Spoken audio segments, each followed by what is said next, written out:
ایران سے آج معاہدے پر دستخط ہو جائیں گے۔ امریکی صدر ٹرمپ کا بڑا دعویٰ۔ میڈیا سے گفتگو میں کہا کہ میرے خیال میں مذاکرات میں کوئی گیم نہیں ہو رہا۔ امریکی وفد چند گھنٹوں میں اسلام آباد پہنچنے والا ہے۔ ڈیل ہونے پر سینئر ایرانی رہنماؤں سے ملنے کو تیار ہیں۔ ایران سے جو معاہدہ ہم کر رہے ہیں وہ اوباما اور بائیڈن دور سے کہیں بہتر ہوگا۔ ٹروتھ سوشل پر لکھا کہ اسرائیل کے کہنے پر ایران جنگ کا فیصلہ نہیں کیا۔ ڈیل قبول نہیں کی تو ایران کے تمام پاور پلانٹس اور پل تباہ کر دیں گے۔ وقت آ گیا ہے کہ ایران کی کلنگ مشین کو ختم کیا جائے۔ ایک ہی مطالبہ ہے کہ ایران کو جوہری ہتھیار رکھنے سے دستبردار ہونا چاہیے۔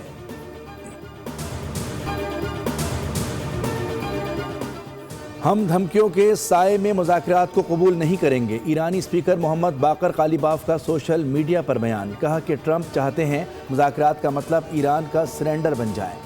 کسی دھمکی کو قبول نہیں کریں گے۔ ٹرمپ مذاکراتی ٹیبل کو سرنڈر ٹیبل میں بدلنا چاہتے ہیں۔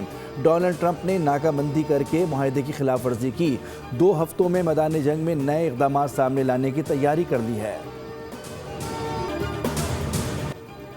ایرانی بحری جہاز پر امریکی حملے۔ ایران نے مذاکرات امریکہ کی بحری ناکہ بندی کے خاتمے سے مشروط کر دیے۔ ترجمان ایرانی دفتر خارجہ اسماعیل بقائی نے نیوز بریفنگ میں کہا کہ مذاکرات کے دوسرے دور میں ایرانی وفد پاکستان نہیں جائے گا۔ ایران کا اب تک مذاکرات میں شرکت کا کوئی پلان نہیں۔ امریکہ اب بھی غیر حقیقی مطالبات پر اصرار کر رہا ہے۔ امریکہ پر اعتماد نہیں۔ امریکہ نے دکھا دیا کہ وہ سفارتی عمل کے آگے بڑھانے میں سنجیدہ نہیں۔ امریکہ نے جارحانہ کارروائیوں کا ارتکاب کیا۔ ہم نے پاکستانی ثالث کار کو بتا دیا ہے۔ ایرانی قومی سلامتی کمیٹی کے سربراہ ابراہیم عزیزی کا کہنا ہے کہ غیر ضروری مطالبات کسی صورت قبول نہیں کیے جائیں گے۔ ملکی مفادات اور سلامتی محفوظ بنانے کے لیے ایران کو جو بھی کرنا پڑے گا وہ کرے گا۔ خطے میں امن کا مشن۔ امریکہ ایران مذاکرات کے لیے پاکستان کی سفارتی کوششوں میں تیزی۔ اسلام آباد ایک بار پھر عالمی سفارتکاری کا مرکز بن گیا۔ وفود کی آمد سے قبل سیکیورٹی ہائی الرٹ کر دی گئی۔ امریکی اور ایرانی وفد آج اسلام آباد پہنچیں گے۔ پاکستان کی کوششوں سے ہونے والی جنگ بندی کا وقت آج ختم ہو رہا ہے، جس میں توسیع اور مذاکرات کا تسلسل اولین ہدف ہے۔ ریڈ زون اور اس سے ملحقہ علاقوں کو سیل کر دیا گیا ہے۔ سرکاری افسران اور ملازمین گھر سے کام کریں گے۔ مری روڈ کے ہوٹلز بند اور فیض آباد پل سمیت اہم مقامات پر پولیس اور رینجرز کی بھاری نفری تعینات ہے۔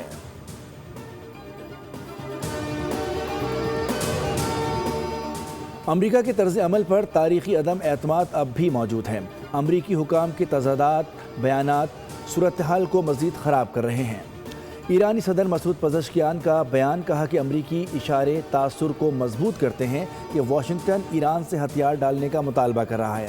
ایرانی قوم کسی دباؤ یا طاقت کے آگے سر تسلیم خم نہیں کرے گی۔ مشکل حالات کے باوجود قومی غیرت پر کوئی سمجھوتہ نہیں کیا جائے گا۔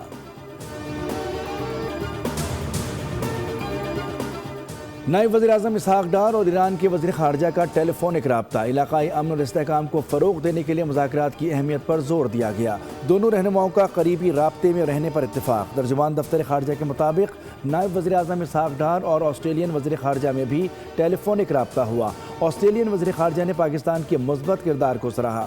دونوں وزرائے خارجہ نے تمام تنازعات کے پرامن حل پر زور دیا۔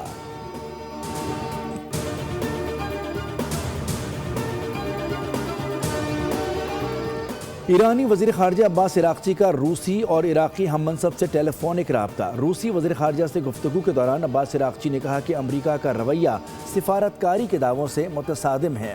ایران اپنے مفادات اور قومی سلامتی کا ہر صورت تحفظ کرے گا۔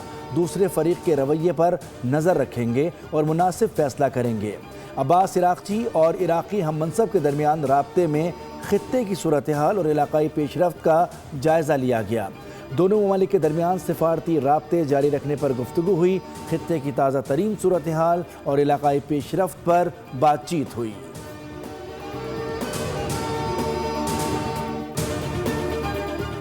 وفاقی وزیر داخلہ محسن نقوی کی ایران اور امریکہ کے سفیروں سے ملاقاتیں۔ ڈاکٹر رضا امیری مقدم سے ملاقات میں اسلام آباد مذاکرات کے دوسرے مرحلے کے انتظامات پر گفتگو۔ ایرانی سفیر نے پاکستان کے مثبت اور تعمیری کردار کو سراہا۔ محسن نقوی نے کہا کہ تنازع کا دیر پا حل ہی خطے کے امن و استحکام کا ضامن ہے۔ محسن نقوی کی اسلام آباد میں امریکی سفارت خانے آمد۔ امریکی سفیر نیٹلی بیکر سے ملاقات میں پاک امریکہ تعلقات کے فروغ اور خطے کی صورتحال پر تبادلہ خیال کیا۔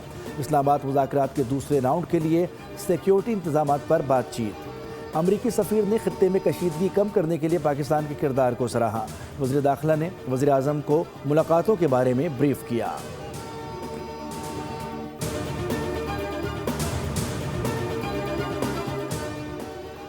چین فوری اور جامع جنگ بندی کی حمایت کرتا ہے۔ چین کے صدر شی جن پنگ کی سعودی ولی عہد شہزادہ محمد بن سلمان سے ٹیلی فون پر گفتگو۔ چینی صدر نے ابنائے ہرمز سے جہازوں کی معمول کے مطابق آمد و رفت برقرار رکھنے پر زور دیا۔ کہا کہ مشرق وسطیٰ کے تنازعات کو سیاسی اور سفارتی ذریعے سے حل کیا جائے۔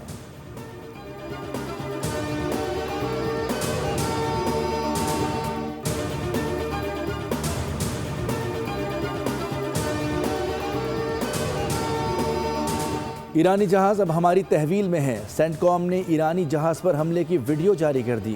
امریکی صدر نے سوشل میڈیا پر لکھا کہ امریکی فوج نے ایک ایرانی بحری جہاز کو روکا جو ابنائے ہرمز پر امریکی ناکہ بندی کی خلاف ورزی کی کوشش کر رہا تھا۔ جہاز کو رکنے کی وارننگ بھی دی لیکن ایرانی عملے نے سننے سے انکار کر دیا، جس کے بعد امریکی بحریہ نے جہاز کے انجن روم میں سوراخ کر کے اسے روک کیا۔ دیکھا جا رہا ہے کہ کون سا سامان جہاز میں ہے۔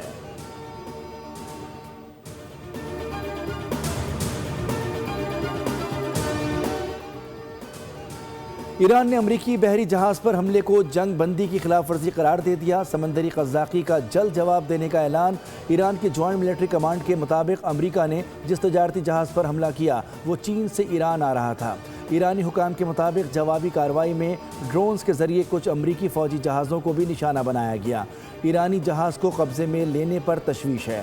فریقین کو چاہیے کہ وہ ذمہ داری کا مظاہرہ کریں اور موجودہ کشیدگی یا کسی بھی جنگ بندی معاہدے کی پاسداری کو یقینی بنائیں۔ چین کا ایرانی تجارتی جہاز کو زبردستی روکے جانے پر تشویش کا اظہار۔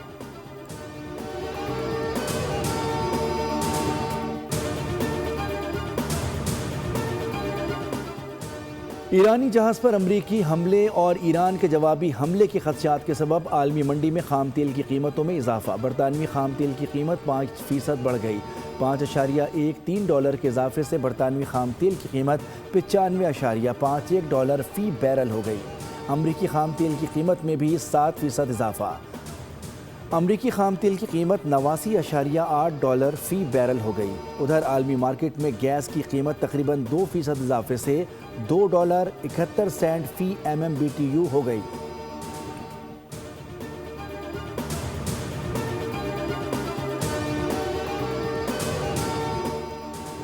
ڈونلڈ ٹرمپ کے جارحانہ اقدامات اور امریکی فوج کے جنگی جرائم کی مذمت پر پوپ لیو ایران میں مقبول۔ مناب اسکول میں شہید بچیوں کے والدین نے مسیحیوں کے مذہبی پیشوا کے نام خط لکھ ڈالا۔ اخلاقی جرأت دکھانے پر اظہار تشکر کیا۔ کہا کہ آپ کا پیغام ہتھیار رکھ دیے جائیں، ضرور سنا جائے گا۔ وائٹ ہاؤس نے ابھی تک مناب اسکول حملے پر معذرت نہیں کی۔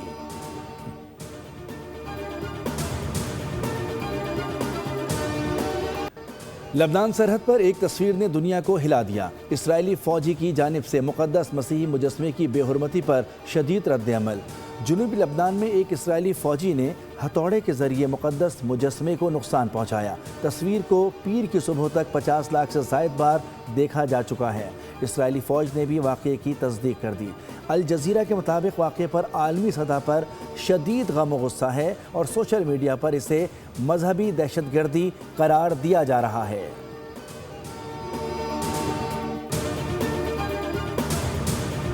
وزیر اعلیٰ سندھ سید مراد علی شاہ نے بڑا فیصلہ کرتے ہوئے گندم فروخت کی حد ختم کر دی۔ گندم خریداری مہم تیز کرنے کی ہدایت بھی دے دی۔ گندم کی خریداری کے جائزہ اجلاس میں صوبائی وزراء شرجیل میمن، محبوب الزما اور دیگر شریک ہوئے۔ وزیر اعلیٰ سندھ نے کہا ہے کہ چھوٹے آبادگار اب بغیر کسی پابندی کے گندم فروخت کر سکیں گے۔ فی ایکڑ 5 بوری کی شرط ختم کرنے سے ہاریوں کو بڑا ریلیف ملے گا۔ وزیر خوراک محبوب الزما نے بتایا کہ سندھ حکومت کا ہدف 10 لاکھ میٹرک ٹن گندم حاصل کرنا ہے۔ اس سال امدادی قیمت 3,500 روپے فی من مقرر کی گئی ہے۔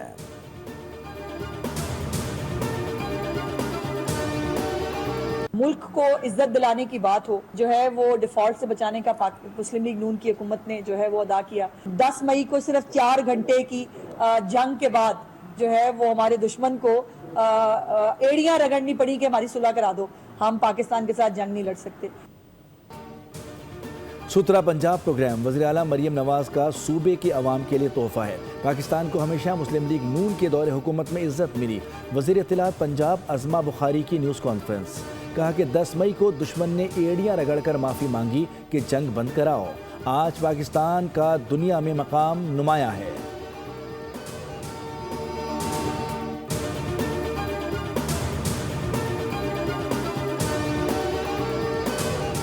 کراچی میں میٹرک امتحانات میں پرچے آؤٹ ہونے کا سلسلہ جاری. نقل مافیا کے خلاف پولیس کا ایکشن. پیپر لیک میں ملوث 4 ملزمان گرفتار کر دیے. CIA پولیس کے مطابق ملزمان کو ملیر، سرجانی، نیو کراچی اور گلشن سے گرفتار کیا گیا. ملزمان میں مبین خان، اسامہ، بلال اور عبد الرزاق شامل ہیں. اس گروہ کا سرغنہ مبین خان بتایا جاتا ہے، جو سندھ مدرسۃ الاسلام سائبر سیکیورٹی فائنل کا طالب علم ہے. ملزمان طالب علموں سے پیپر لیک کے بدلے لاکھوں روپے وصول کر چکے ہیں.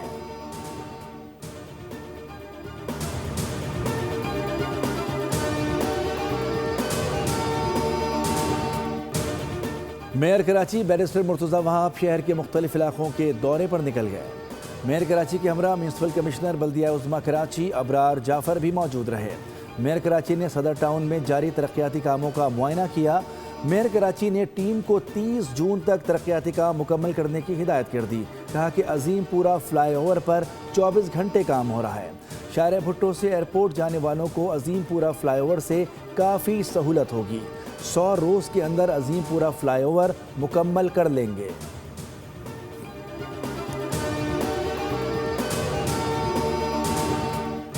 PSL سیزن 11 کے پوائنٹس ٹیبل پر پشاور زلمی کا بدستور راج. اب تک ناقابل شکست بابر اینڈ کمپنی کے 8 میچز سے 15 پوائنٹس ہیں. پشاور زلمی 8 میچز میں 7 فتوحات کے ساتھ پلے آف مرحلے کے لیے کوالیفائی کر چکی ہے. دوسرے نمبر پر موجود ملتان سلطانز کے 7 مارکوں میں 10 پوائنٹس ہیں. پلے آف میں رسائی کے لیے اس کو صرف 1 فتح درکار ہے. اسلام آباد یونائٹڈ کی تیسری، کوئٹہ گلیڈیٹرز کی چوتھی اور حیدرآباد کنگز مین کی 5ویں پوزیشن ہے. دفاعی چیمپئن اور قلندرز کے 60 ٹاکروں سے صرف 6 پوائنٹس ہیں، جس کی وجہ سے اس کا اگلے مرحلے میں پہنچنا مشکل دکھائی دیتا ہے. کراچی کنگز کی 7ویں اور اپنے 7 میچز ہارنے والی راولپنڈیز کی 8ویں اور آخری پوزیشن ہے. سبسکرائب کریں اور بیل دبائیں تاکہ کوئی خبر رہ نہ جائے.